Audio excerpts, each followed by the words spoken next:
بسم اللہ الرحمن الرحیم۔ السلام علیکم ورحمۃ اللہ وبرکاتہ۔ معزز خواتین و حضرات، میں ہوں حافظ فیاض عمر اور آپ دیکھ رہے ہیں پیارے نبی کا دین یوٹیوب چینل۔ میں امید کرتا ہوں کہ آپ سب خیریت سے ہوں گے اور اللہ تعالیٰ سے دعا کرتا ہوں کہ اللہ تعالیٰ آپ کو سدا خیر و عافیت کے سائے میں رکھے۔ ایک سانس میں پڑھ کر آنکھیں بند کر کے محبوب پر تصور میں دم کریں، محبوب تو کیا اس کی ماں بھی مان جائے گی۔ پیارے دوستو، بہت سے فون آتے ہیں، میسیجز آتے ہیں اور لوگ یہی کہتے ہیں کہ پہلے تو محبوب بہت محبت کرتا تھا لیکن اب وہ ذرا بھی محبت نہیں کرتا، اس سے جب بات کرنے کی کوشش کریں تو وہ منہ پھیر لیتا ہے، بات نہیں کرتا، ہمارا فون نہیں اٹھاتا، ہم بڑا پریشان ہیں۔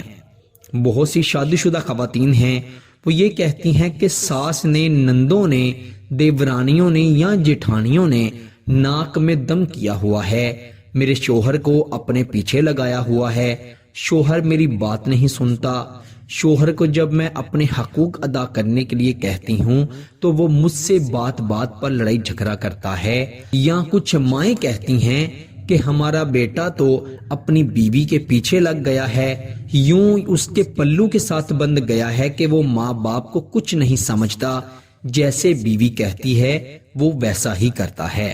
ان تمام معاملات کو مد نظر رکھتے ہوئے آج میں آپ کو ایک سانس والا وظیفہ بتانے کے لیے حاضر ہوا ہوں۔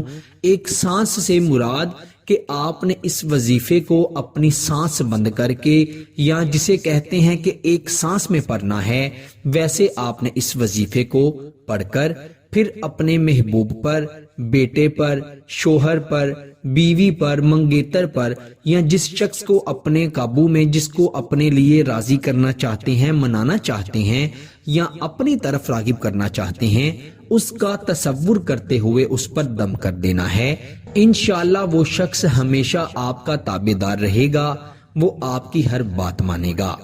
پیارے دوستو، انسان ایسی مخلوق ہے کہ جس کا دل اگر کسی سے بھر جائے تو بہت مشکل ہے اسے وہاں پر واپس لے آنا، لیکن اللہ سبحانہ تعالیٰ کے پاک کلام کے ذریعے سے ہم دشمن کو بھی اپنے قابو میں کر سکتے ہیں، ہم دشمن کو بھی اپنا تابعدار بنا سکتے ہیں۔ بالکل اسی طرح یہ قرآنی عمل ہے۔ تو آپ نے اپنی سانس بند کر کے اپنے محبوب کے لیے، اپنے شوہر کے لیے یا بیوی کے لیے اس عمل کو پڑھنا ہے۔ انشاءاللہ وہ آپ سے اتنی محبت کرے گا کہ جس کا آپ کبھی سوچ بھی نہیں سکتے۔ اگر وہ کسی بات کے لیے نہیں مان رہا، مثال کے طور پر اگر آپ کسی سے بے پناہ محبت کرتے ہیں اور دوسرا شخص بھی آپ سے بے پناہ محبت کرتا ہے، لیکن جب آپ اسے شادی کے لیے کہتے ہیں تو وہ اس بات سے چڑ کھاتا ہے، وہ اس بات سے بھاگتا ہے، وہ اس بارے میں آپ سے کوئی بات نہیں کرنا چاہتا، اور آپ چاہتے ہیں کہ وہ رشتہ بھیجے یا رشتے کے لیے اپنے گھر والوں کو منائے، تو آپ اس نیت سے بھی اس عمل کو کیجئے گا۔ انشاءاللہ وہ خود اپنے گھر والوں کو شادی کے لیے راضی بھی کرے گا اور آپ کے گھر رشتہ بھی بھیجے گا۔ یہ معاملات اکثر لڑکیوں کے ساتھ، خواتین کے ساتھ ہوتے ہیں۔ وہ بیچاریاں جو ہوتی ہیں اپنے ماں باپ کے سامنے بات کرنے سے کتراتی ہیں، اور ہمیشہ اصول بھی یہی بنتا ہے کہ لڑکا یا لڑکے والے رشتہ لے کر آئیں۔ کبھی ایسا نہیں ہوا کہ بیٹیوں والے رشتے کے لیے جائیں لڑکیوں والوں کی طرف، ہمیشہ لڑکے والے ہی لڑکی والوں کی طرف رشتہ بھیجتے ہیں، رشتہ لے کر آتے ہیں۔ آپ نے کیا کرنا ہے؟ باوضو ہو کر پھر اس عمل کو پڑھنا ہے۔ خواتین اپنے خاص ایام میں نہیں پڑھ سکتی۔ یہ آیت مبارکہ کا کچھ حصہ آپ کی سکرین پر آیا ہوگا، آپ ایک بار سماعت بھی فرما لیں۔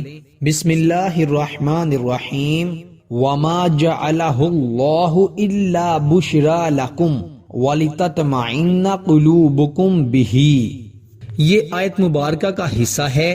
آپ نے اپنی سانس روک کر ایک مرتبہ اسے آنکھیں بند کر کے پڑھنا ہے۔ اگر آپ زبانی یاد کر لیں گے تو بہت بہتر ہے، پھر آپ آنکھیں بند کر کے پڑھیں گے، ورنہ اگر آپ کو زبانی یاد نہیں تو ظاہر سی بات ہے آنکھیں کھول کر ہی پڑھا جائے گا۔ تو آپ اپنی سانس بند کر کے آنکھیں کھول کر دیکھ کر پڑھیں یا زبانی آنکھیں بند کر کے پڑھیں۔ پہلے آپ نے اپنی سانس کو اندر کھینچنا ہے اور پھر ایک بار یہ آیت پڑھ کے پھر آپ نے اپنی سانس کو باہر نکالنا ہے اور ایک بار اپنے محبوب کا نام پکارنا ہے۔ 3 مرتبہ آپ نے اسی طرح یہ عمل کرنا ہے، سانس کو اندر کھینچ کے 1 مرتبہ یہ آیت مبارکہ پڑھنی ہے، پھر سانس کو باہر نکالتے ہوئے محبوب کا نام پکارنا ہے۔ دل میں پکار لیں یا آپ اپنے ہونٹ ہلا کر پکار لیں، کوئی مسئلہ نہیں ہے۔ آپ نے 3 مرتبہ اسی طرح عمل کرنا ہے، پھر آخر پر آپ نے محبوب کا تصور کرتے ہوئے اس پر پھونک مار دینی ہے، دم کر دینا ہے۔ انشاءاللہ جتنا بھی سخت ناراض ہو، جتنا بھی پتھر دل انسان ہو، آپ کی محبت کے لیے راضی ہو جائے گا اور آپ سے محبت کرنا شروع کر دے گا۔ اللہ تعالی ہم سب کو عمل کی توفیق عطا فرمائے۔ اللہ تعالی ہم سب کو کبھی بھی کسی کا محتاج نہ کرے، ہمیشہ اپنی ذات کا محتاج رکھے۔ آمین ثم آمین۔ پیارے دوستو، اسی کے ساتھ مجھے دیجیے اجازت، آپ سے انشاءاللہ اگلی نئی ویڈیو میں ضرور ملاقات ہوگی۔ تب تک کے لیے اپنا بہت سارا خیال رکھیے گا اور بندہ ناچیز کو اپنی دعا میں ضرور یاد رکھیے گا۔ اللہ حافظ۔